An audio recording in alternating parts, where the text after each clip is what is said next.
Welcome to Beyond the Frontline podcast, where your hosts, U.S. Air Force veterans Donna Hoffmeyer and Jay Johnson, will help you transition from the front line to the home front. Listen every other Wednesday as they will bring great conversations, resources, tips, and feel-good stories that will resonate and relate. Now, here's your hosts, Donna Hoffmeyer and Jay Johnson.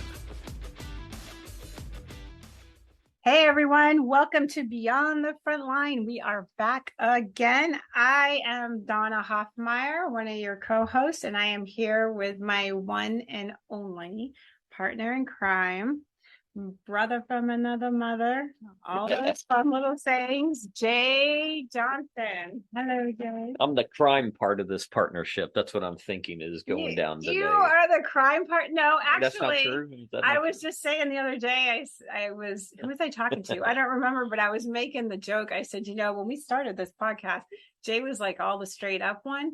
And now he's starting to give it back to me. Now it's getting interesting. I'm still straight-laced Boy Scout. Don't ever create mischief, drama. Don't get in trouble. Don't. If your girlfriend could call in right now. Yeah, no, she would probably not agree with any of that, would she? It's because I hang around both of you. I think I'm getting, you two are rubbing off on me, and I'm starting to get a little snarky. I wonder where that comes from. Wow, you're with Shari more than me, so I have to blame her. Yeah. Sorry, Shari. Some of that's on you. Yeah. It's all good. Things are good, my friend. Yeah. It's been we're slowly kind of getting back in this, right? You had some time away over the summer. We both have been going 10,000 different directions. Yeah. We caught up a little bit. I think to our listeners, we've shared this with you before. We initially we're in studio on a regular basis, and we had built up a little bit of a queue of episodes waiting to go out, and then we kind of used them all up because we were so busy, and then we slowly started to kind of get uncovered and get some more of these going. But it's been fun, right? We're coming up on a year, you and I think of doing this. I think December. I'm going to have to look back, actually. Yeah. I think December is when I got the phone call. Okay. Or maybe it was December, but I got the phone call, and then they're like, hey, we'd like you to do a podcast. Donna, I didn't mean to step on you. I still think it's funny that you and I went to meet with a friend of mine that I introduced you to. She helped you with something, and then you and I went and got a coffee next door. And while we were in the coffee shop, we were just kind of kicking around this podcast thing. Oh yeah. And it was like a week or 2 or 3 weeks after that, Coming Home Well reached out to you to talk about doing something like this. Yes. And then somehow you browbeat me into joining you in this endeavor. Not browbeat, that's not the right word. Let me explain what browbeat looked like. It was a pick the phone up. The audience probably doesn't know the story, so I should tell the story since I'm worried now. I'm worried what's going to be said here. Okay, so I have written my book on transition out of military. Yep. And so scroll ahead a lot of years, like last summer, I get an email, hey, we are interested in interviewing you on Coming Home Well podcast for your book. Okay, why not? So I did the interview. And after I did the interview, that came out a couple months later. And then a couple months after that, I get an email. Can we talk to you as the executive director? I was like, oh, okay, sure. And I thought, oh boy, maybe they're not we wouldn't like it. Anyway, that was not it. They said, we really liked your interview. We're really interested in you doing a podcast. And then they kind of bursted out laughing. I was like, I don't have a radio voice. I have a radio face. So, no. I have a radio face. That's the right way. Notice I said me. I didn't say you. So then we went through lots of renditions of what this would look like. And then we get down to, it was like, with somebody that was already doing the podcast and doing it with them, and then it was maybe doing your own, and we went back and forth, and they were talking about different options, and then we came down to we think we'd love to have you have your own show. And then I was like, can I have a co-host? And they said, we were just going to ask you that. And I said, hold on, give me about 15 minutes. And I'm sitting in my car. There's no joke. I am in my car. And I said, hold on. And so I hang up with them. I call you and I'm like, Jay, you are not even going to believe this, because the week before, as you just said, we had this whole conversation about podcasts, and you were kind of like poo-pooing it in the sense of, you know, some people just get on and do podcasts and it's kind of poor quality because it's everywhere. And, you know, kind of just given like the good, bad, and the ugly, but he was talking more about the ugly. And so I was like, yeah. But I said, there's some good ones out there. And then that was it, really. Yeah, that was this conversation. So I'm like, you've got to be kidding me. And then Jay's just like, okay, like there was no thought. He just was like, let's do it. That was your quote. Let's do it. And I was like, okay. And 3 weeks later, we were branded. We had our name. And we were recording. And we were recorded. And I need to say this because I think it's hysterical. When you guys are trying to come up with names for things, I'm going to almost guarantee you your name is going to be one of the first ones that you think of. Yeah. Because we popped out this name in the beginning. It was Jay that came up with it. Yeah, mutually we were bouncing things. We went through how many renditions? 250. A lot. We just brainstormed names. You just kept coming out for like a week, and then boom, we end up at the first one that we had come up with, and then here Beyond we are. The Frontline. I like it. I like it though. You know, we had some others that were good, but this is us now. This is us. This conversation, Donna, ties really nicely into. I don't want to give it away yet, right? I'll let you tell everybody what we're going to kind of talk about today, but this fits into what we're going to talk about, what we just got through doing, like a little mini series over these things that have this interconnectedness. I love to say to people that I'm coaching and working with, find your way to yes, right? It is easy to poo-poo, using your words from a few minutes ago. It's easy to naysay or to miss opportunity because of things we don't understand. But when you can find your way to yes, and get in there and begin to dabble a little bit, it's amazing how quickly you can find a way and you can produce something really good. So this has been a really fun partnership. Neither of us have yet gone to jail. So I was just going to say, do you know how often when I'm trying to get to yes in the military that I got in trouble? Yeah. Well, timing is everything. We just talked about that a little. Timing is everything. Yeah, timing is everything. But no, it's been good, Don. It's hard to believe it's almost been a year. I know. It's exciting. So we're kind of off a little. Well, not off, but what we're going to talk about today. Yeah, people always go, Jay, you're not right. You're not all there, are you? Where do you want to wrap up today? That's what kind of he was just talking about. Manifestation, serendipity, planting seeds, whatever you want to call it. Law of magnetism, law of attraction, truth to life. I'm sorry. Truth to life. Just gonna keep throwing them out there. Yeah. But all of this that we're talking about we're wrapping up this like series that we did, and we kind of called it a series on entrepreneurship, but it really was more than that. It was really finding the way to your yes, right? That's true. So we talked about, we brought on Gary Chernow to talk about franchises. Why? He was great. That was a great episode. It just absolutely intrigued me, even though I had no interest in ever owning one, but I was very intrigued about it. And then we actually talked with somebody that owned the franchise, right, Clint? Yeah, Clint. I missed that when I was out with COVID, but I listened, and that was my you second. You two did a great job. Yeah. It was great info. And I thought I was out of a job there, actually. I thought, Donna now knows she's going to host these bad boys on her own. No, then that means people had to come on and risk getting picked on. You're like the buffer. Oh, yeah. Well, I'm glad I serve a role. That's good. So then we brought on Jose from Skillbridge, and then we brought on Theron. Then we brought Theron Van Meter. Yep, he actually did the Skillbridge program, and then we brought on some entrepreneurs, Karen Soroka. Yes, that was insightful.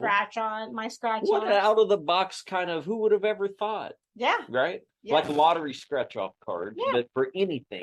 She owns a business that is equipping the education industry, small businesses. I mean, it's really cool. I'm going to use her one day. I Me just too. haven't No, figured me too. out where. Me but too. I keep emailing you going, hey, wouldn't this be good? I have my big leadership conference 2 weeks from tomorrow. Now it will, by the time this is aired, it's long happened. Yes. But initially I was thinking for Karen, I might do something where I would have something, on the table for my attendees. I know, but I won't make it happen this time, but there's going to be another opportunity. Yeah, and even homes, like families do it for birthday parties, gender reveals. I mean, it was awesome. So it is. Karen, we learned about her startup, and then we talked to Mike Johnson. He's a serialpreneur. That's what I call him.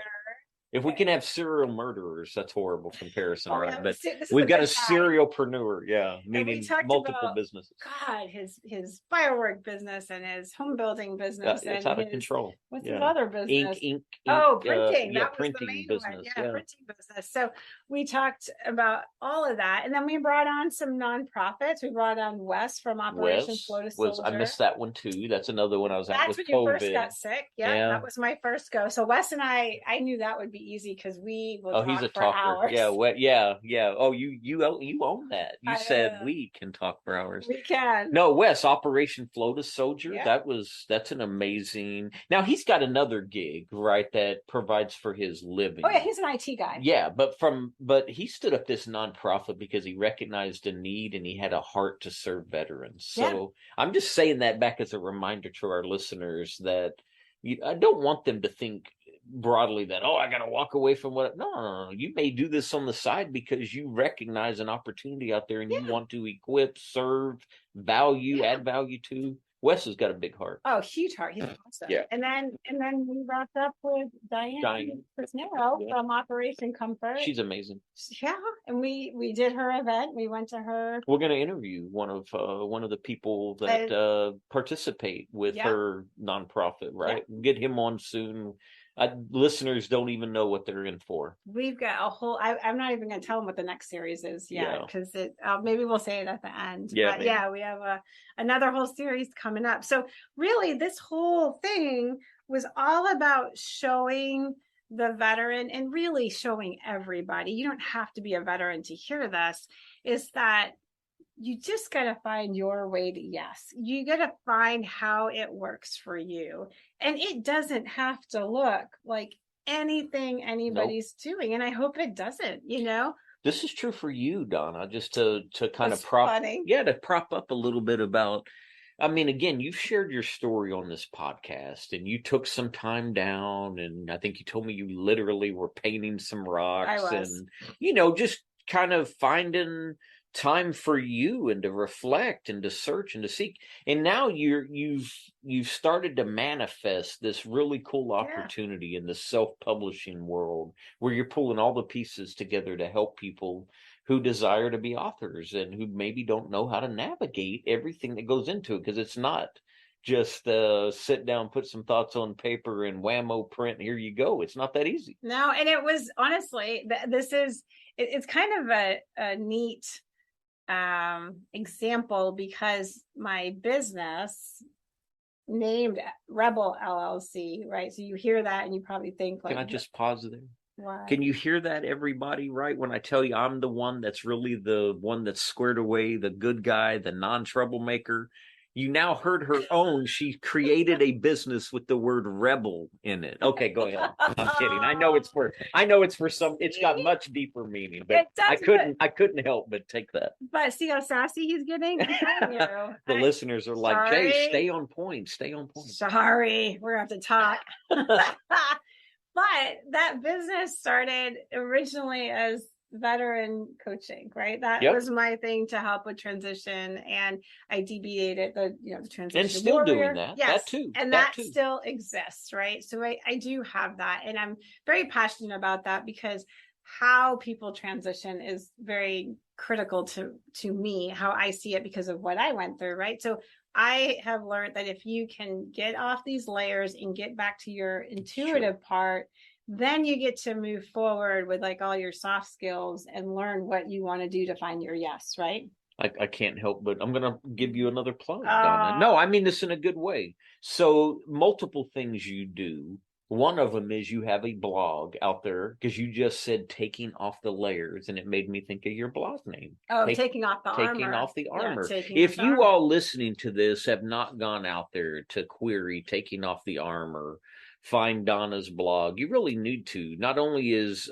she a good steward of putting relevant information out there that we all can benefit from, you do it in a way that I think many bloggers could learn from and appreciate. You're very consistent, right? Some people blog and you don't know when anything's coming out, but you're really dedicated, persistent, consistent, timely message. Yeah, it's really good, Donna. Yeah, it's my stress relief. I like doing that. But I mean, the whole point is like I have that business. I did the coaching part, and then like out of the blue, I swear to God, I did not plan this, but I had already published a couple books, and I said to my husband, hey, you know, the piece that's missing, I've done this twice. And I got beat up the first time, and it's still stressful. It's just normal. You know, you get a lot going on. I said, but the piece that's missing is the education piece. No kidding. That is what I said. Not maybe a couple weeks later, I get a message, like a Facebook message, like a mile long. It is from an editor that saw my second book and downloaded it, read it, and gave me this compliment so big that I almost needed my head kicked through the door.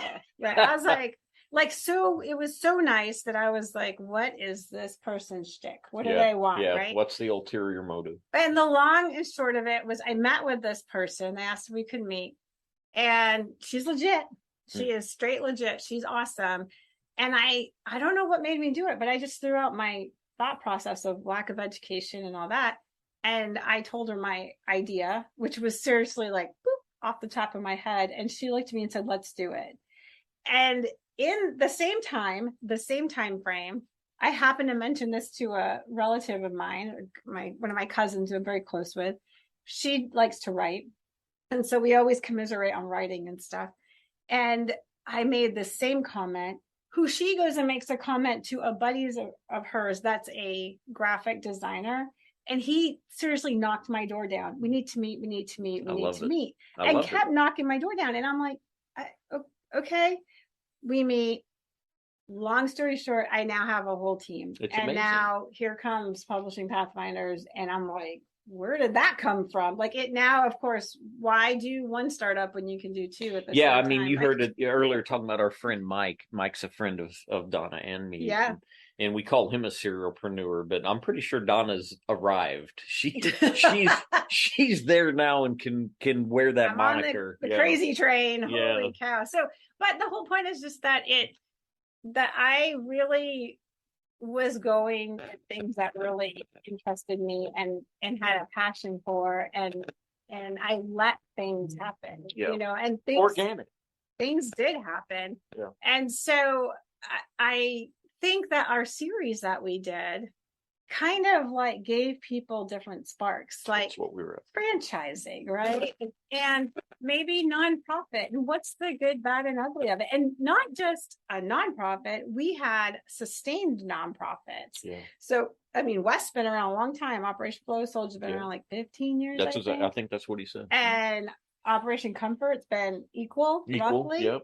And then before we did the series, we actually had Veteran Help Point. Now, Michelle's on the newer end, but very dedicated. And her and I are actually working on some stuff together. Operation Comfort and I are working on some stuff for their launch, you know, for their fundraising. So that's fun. Here it is, right? All this networking. And that's what we want you guys to see is like network and get in there and be authentic. Well, you and I were talking about networking before coming on air for this episode, right? We were just kind of hanging out in the living room, chatting back and forth, catching up, because it's been, you know, it's probably been a couple weeks since Donna and I've seen each other, maybe, other than just two ships passing in the night. On the phone for 15 minutes. Yeah, on the phone, or even that, right? Just we have both been very busy, but you and I were talking about the value of networking. And so all these things that Donna was just sharing, we're just trying to open your awareness, you know, maybe be a catalyst for you to begin to think into.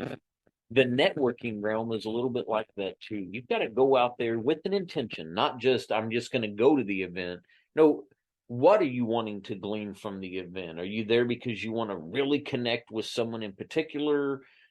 Is it solely about, putting your brand out there? And I'm not saying right or wrong. I'm just saying you need to have your intention set, but you need to find the group that you fit into. But networking is a big part of everything we just talked about, whether you're a franchise, a startup, right? It doesn't matter. They need to do it. I mean, I'll tell you, we've talked about this before, and you say me coming out of the military, like, oh, networking. And I'm like, God, help me. I really, if you ever met me, most people say I have, a pretty strong personality. I'm right there. And, say pretty strong? Oh, hush. and so most people would just assume that there would, like, oh, she probably just gets out there and hustles and stuff. And no, that's not you. Right. I've watched you. Yeah. No, you've really refined it today. But yeah, go back a year and a half ago, and this was not your favorite animal. It probably still isn't, but you understand how it. But I have to do a paradigm shift with networking. Yep. And I have to put the word authentic in it. And I have to keep in my head, you're making friends. You really are, right? When I needed a web designer, it was a friend of mine that I had met through actually medical appointments for my kid, right? And so she's amazing. Yeah. And actually, I never told you this part. I never finished the story when we were in the living room talking, is that she brought me to her networking event. We were chit-chatting and she goes, hey, can we meet after for coffee? I want to talk to you about the website. So for the audience, this person that's a friend of mine does my website and is on my team for the Publishing Pathfinders. Smart and lady. she goes, I want to talk to you about that. I said, sure, no problem. She's a health coach by trade. Okay. And says to me, I realized my health coaching fits into like a clinic model. And she goes, I wish I could find a chiropractor. I looked at her and I smiled and I said, you hold on a second. We know someone. I said, I know somebody. and I clicked on Lindsay and I sent her a text. Lindsay calls me. She's like, what's up? I said, you still doing your chiropractor gig? Yep. She goes, I own the business now. And I'm like, sweet. And we are now going to meet up with her. So Kate and her can talk about possibility of doing that. Her getting in there. You said early on at the beginning of this episode, talking about serendipity, right? Yeah. Casting out there what we want and giving space for it to show up. And again, this is the way it works. I think, Donna, whether it's us starting a business or having an idea and we're worried about others will think of it, man, we've got to give it a chance first. Just let it have a space to, I like to use the word marinate, right? I probably use that, but to just sit and to be able to kind of think on it and let it grow legs. Go ahead. But what does marinate look like? So you said this when we were talking earlier today. For sure. I said something about, all I'm doing right now is talking to a lot of people and we're connecting. And when they come to me about writing and stuff, I plant seeds for them to think about. Seed sowing. I'm a huge fan. Yeah. And what'd you say? You said to me, you know what? Seeds I planted 7 years ago are coming through now. Because if I flip this, because Jay's being all nice to me and give me this kudos, Jay has a coaching business. And we wrap that towards veterans in the sense that he is a veteran. And so when he's coaching them, he really knows what he's talking about because he's been there and done that and made transitions. So he does a lot of Fortune 500, Fortune 100, Fortune 50 companies, and he gets in there and he does leadership training with them. And his business, the reason why we haven't been talking a lot is because his business is blowing up right now and he just got some really big contracts. But he does do coaching with veterans too. And that's part of really the whole picture. It's not the absolute focus, but it is a piece of his portfolio. Sure. Yeah. And so Jay's been doing, how long you been in business? I'm just started year 8, believe it or not. Right. I know. So we're at year 8 and I've known Jay. How long have I known you? 4 years. And I have watched all of a sudden the business home. Jay and I used to have time for like 2-hour lunches. We'd go hang out, over coffee or sushi or something. I don't We know. don't have time to do that anymore. We're No, like, it's true. bye-bye, because his business has picked up, and I've watched him have to shift, and how he's shifting is fascinating, because Jay has given so much of his time volunteering, and volunteering is a give back, but for him it's also networking and building those authentic relationships. And they're like, hey, we like him, we would like you to do X, Y, and Z.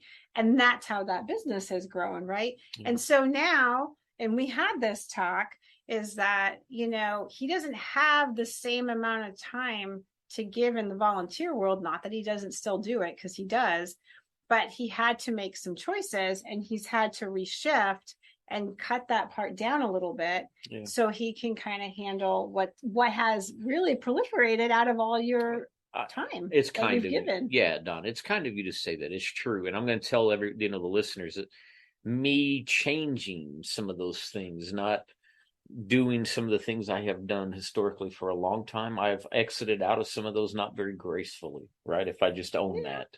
But at the end of the day, I put a meme out to the world today that said, you don't owe anyone an apology for reclaiming your time.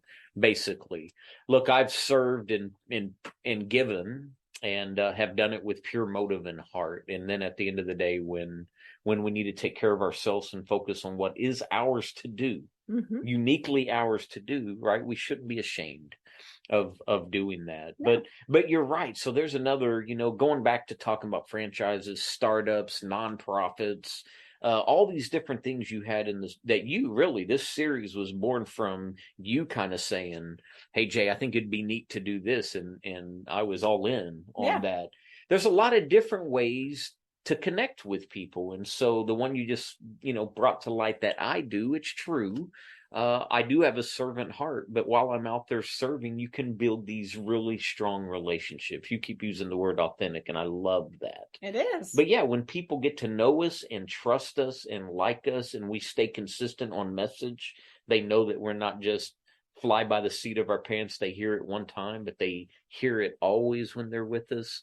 Then over time, that can come back to us. And so that's a season. And you're talking about seed planting, and it doesn't always go as quickly as we would like. Sometimes it will, sometimes it will. But you're kind of in that season right now. Lots of good things kind of on the periphery, but those seeds are germinating right now.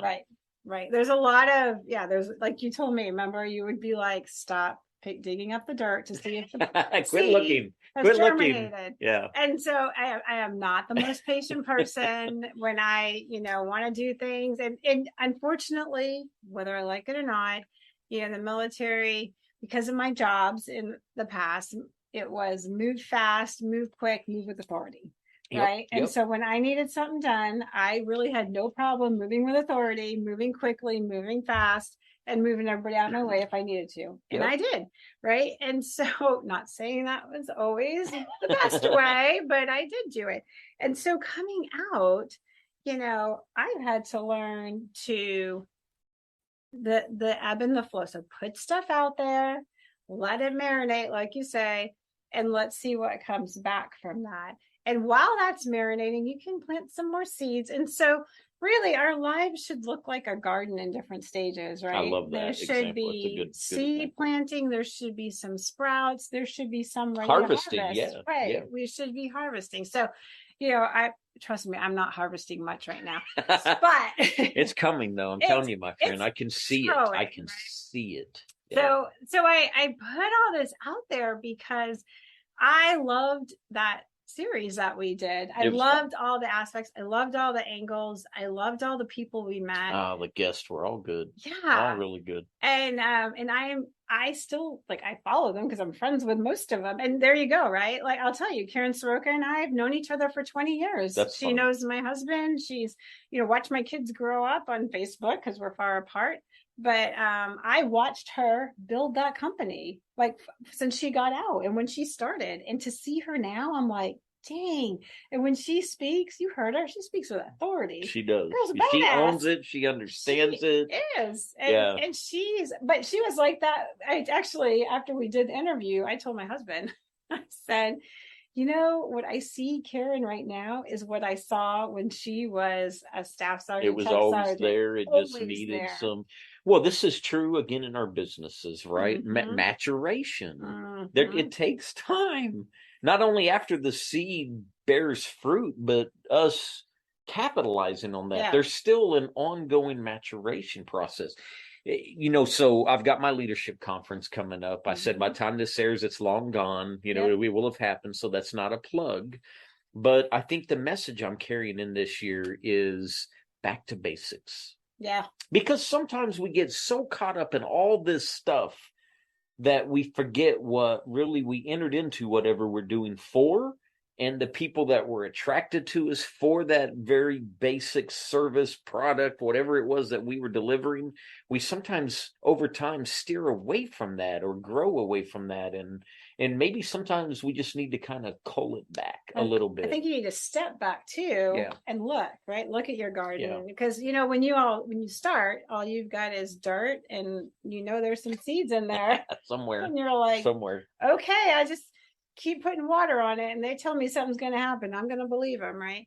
And then eventually, you know, you're now busy making sure there's no bugs on your little sprouts and making sure the ones that are harvesting, the fence is intact. So the rodents aren't getting in. You're so busy that you don't stop and go back and go, wow, that's a beautiful garden. Look what I've done. That's exactly right. Or we've done, right? But any one of us being a part of the effort. I'm watering my seeds right now. No, look, I got some sprouts. I know that you do. I mean, I've heard the conversations. I've been in the room with you and watched some of those take place. So I love it. I hope the listeners have, you know, found value in this series. And look, if you're listening to this episode and you're thinking, I don't know what they're talking about. The beautiful thing is all the episodes are housed out there. You can go back and listen, but I encourage you to. There's some really good content there to help people. We don't go away. We're not going anywhere. It's not like it's out there and then 2 weeks later it's taken down. And you know, that I think that's too just a good opportunity, Donna. You do this really well. It's weighed on my heart right now. You know, the whole team at Coming Home Well. What an incredible network. What amazing hearts. So we're just one of many podcasts housed underneath. And they're always bringing on new ones. And they're always bringing on, but really amazing content out there that people can tap into. Yeah, that if you want to see growth, a little background on Coming Home Well, a little bit, is that they actually used to be a radio show. And I think they started in 2000. Was that Tyler? Was Tyler the voice of the radio? Well, Cindy and him were in the beginning, and I hope I'm right, Cindy. But that started back in 2015, and then pandemic hit, and then everybody had took the wind out of ourselves. Yeah, they went to podcast, and then after they did that, they're like, "We'll never go back to radio." It costs a lot, you know, to do radio. And here, this is podcast. It's housed. It's there forever. They're amazing. Yeah, and they are. And I plug them all the time because top to bottom, executive director down, no one gets paid. Well, look, so I'm in the growth development industry, right? Personal development industry. You as an author can relate to this, though. There's this old saying, you've got to go from shelf to self. Like these podcasts are out there full of knowledge, but if you're not taking advantage of them, any one of you, I'm just saying, if you're not going back and perusing the titles, reading the little brief description of what that episode's about, you're missing an opportunity. But even if you go listen to them, which we encourage you all to do, we want you to do, and if you like it, give us a like, and if you found value in it, give it a share. But you have to use the information. You have to actually apply it in the personal growth arena, Donna, and I bet I've said this on a previous podcast episode. The biggest gap in life exists between what we know and what we do. Right. You know, it can equate that to health really easy. We know if we ate better and exercised more, it would have a positive correlated effect on our overall well-being. Right. But yet we don't always do that. So all these episodes we bring where we're educating veterans on different opportunities, whether it's mental health, emotional health, seeking, you know, some kind of help for PTSD, helping them understand how to write a resume, how to get a federal job, how to franchise out. It's only useful if they take the time to listen and apply. You got to take the step. And actually, it's funny you say that. So this morning, actually last night, I get an email through my website, and it's a lady that is looking for how to become a proofreader. No. And I was like, oh, okay. So I said, hey, we'll set aside some time to talk and see what we can do. And so we had conversation, but it's something that she said at the end. She goes, I was so appreciative that you answered me. She was a little confused when she saw like Rebel LLC and tried to figure out the writing part of it. I said it's not up yet. So she laughed and she goes, well, I just threw it out there just to see if I would get a response. She's like, that's just kind of what I do. And I said, yeah, you're willing to take the step. And honestly, it may work itself out that she may become one of my proofreaders. That's really amazing. And so I'm actually working with her on how would you become one? And she has some background that actually like lends to it and whatnot. But it's just the whole thing of that she wouldn't have taken that step. She wouldn't have ever known that there was opportunity. And then we talked about things like, have you ever thought about beta reading? And she's like, oh, I said, yeah, there. So, I mean, if you don't take a step, all you're doing is acquiring more knowledge. That's all you're doing. John Maxwell, a mentor of mine, right? And an author that you certainly know. Yeah. He says, we don't make ourselves more invaluable by being the only one to have information. He calls it being a reservoir, right? Yeah. A reservoir just holds information in. We become more useful, more invaluable when we share it, meaning it flows through us, from us to others. He said we should all aspire to be rivers, right? So you're kind of talking about. Well, and what did you say too? Like people have come up to him because he's obviously world known, renowned, and but people come up to him and say, man, I wish I could be like you. I want to do what you do. I want to do. And what is his answer? He says, are you willing to do what I did? What I did. Right? It's powerful. Because he wasn't always John C. Maxwell. No. Stephen King wasn't always Stephen King. Stephen King was an independent author at one time. J.K. Rowling was independent. J.K. Rowling, everybody knows that story. Yeah. She got turned down like 32 times. Single broke mother. I mean, you can't. That really did exist. Yeah. So, I mean, really.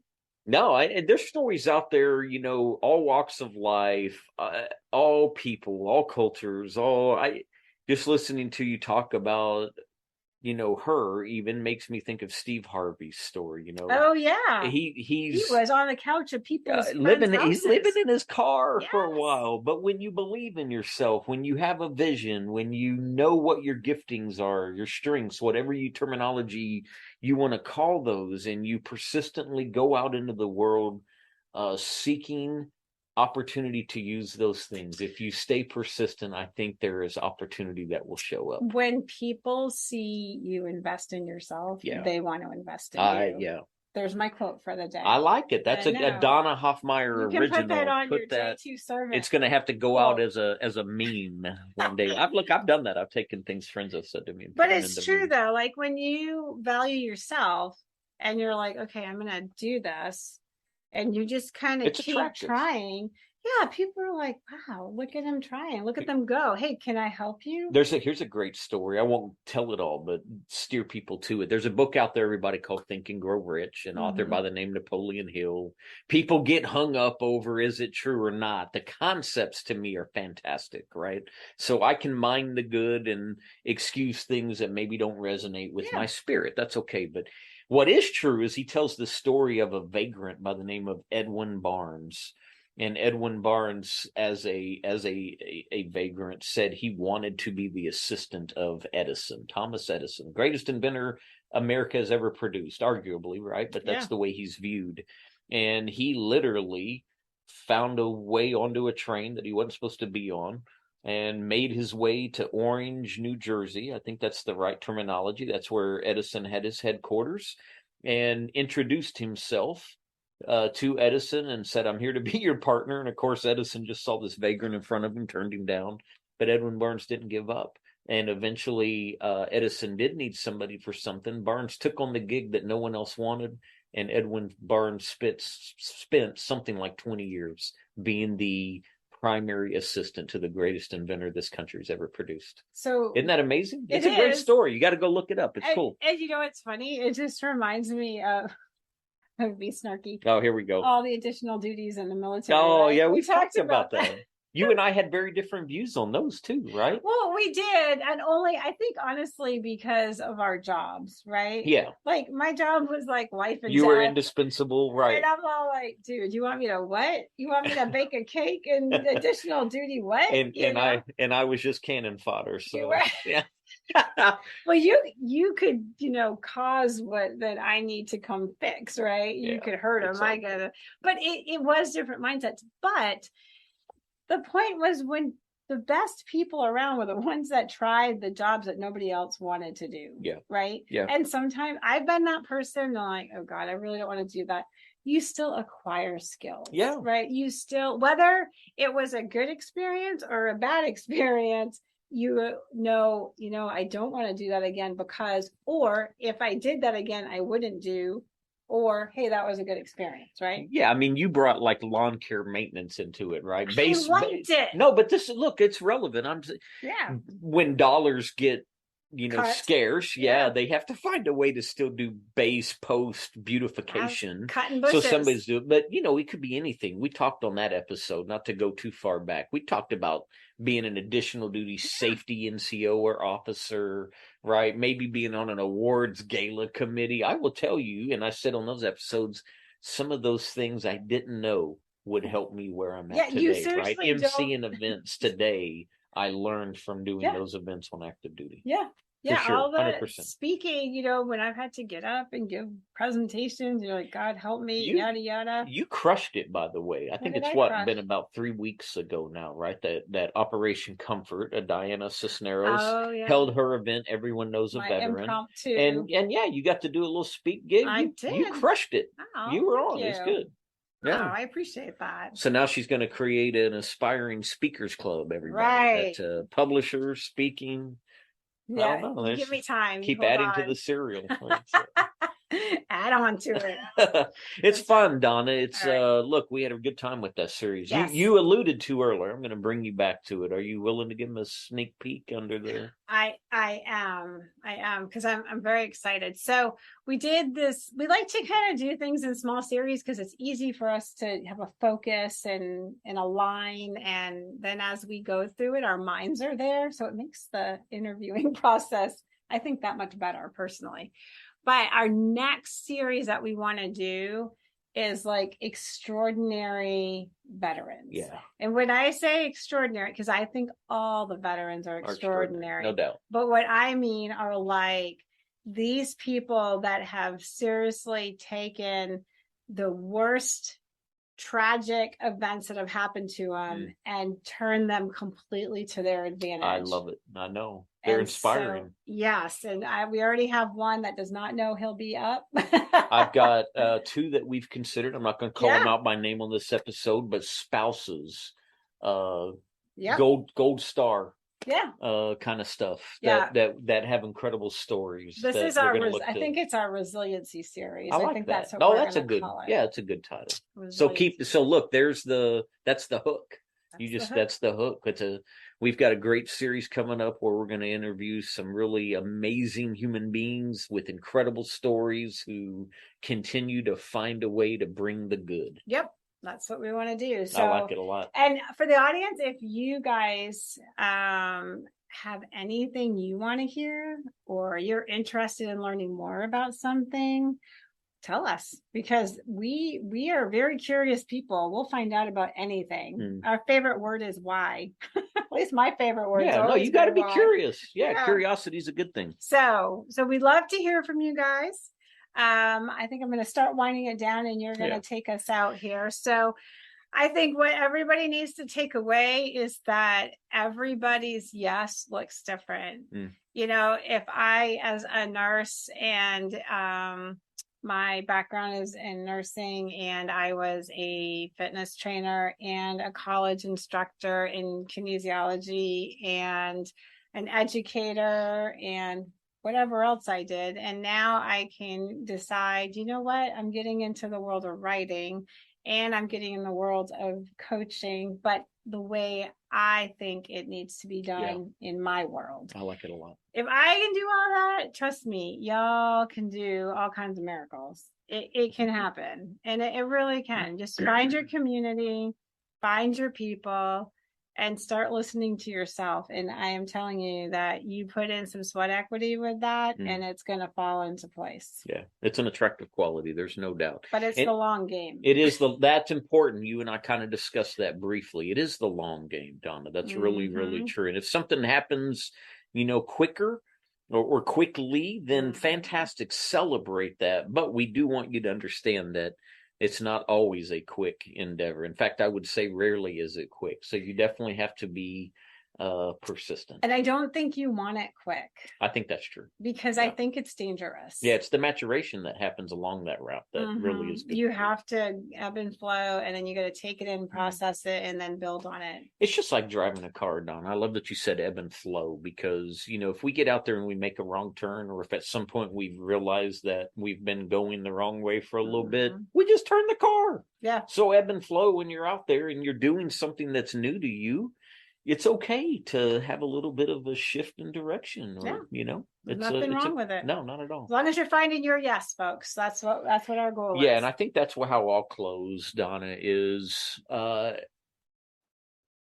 think people have ideas and thoughts, and here's the thing that we often do wrong, in my humble opinion. We go and we shop it to people who haven't ever really taken on anything themselves. Just I'll be careful about the way I say it. They're comfortable where they're at. They only know what they know. And we take to them this idea that maybe has been birthing inside of us. And now we're looking for a way to bring it to life. And we go and we shop it to people who maybe don't have quite the ambition we have. And they certainly don't share the same vision or level of excitement about the idea. And when they naysay it, if we're not careful, that can really extinguish, the spark or the flame that's there. So, someone's yes doesn't have to look like anyone else's. No, you don't want it to. What a boring world that would be. Yeah. No, I completely agree. Well, I don't have any whimsical quotes, Donna, today. I know listeners are probably going, really? I could just pull some generic one out, but I think, Donna, just for our listeners, I really value this time with you. I hope that we're touching people's lives in some way. I hope that all of you at least enjoy tuning in for the banter, that you hear organic conversation. I know Donna has said this before. We don't come in scripted.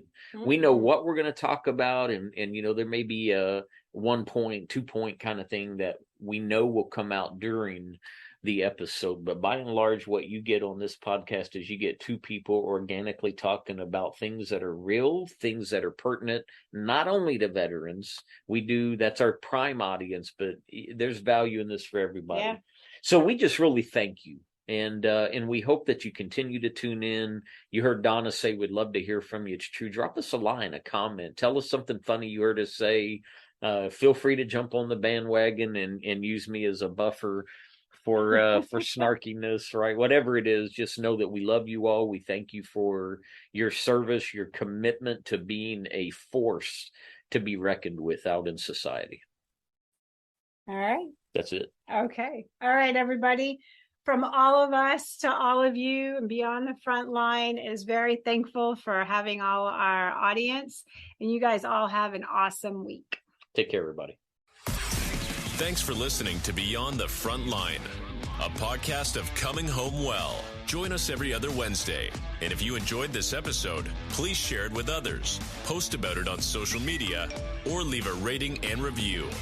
Follow us on Instagram at ComingHomeWell_BTS or on Twitter at ComingHomeWell. Thanks again. And until all are home and all are well.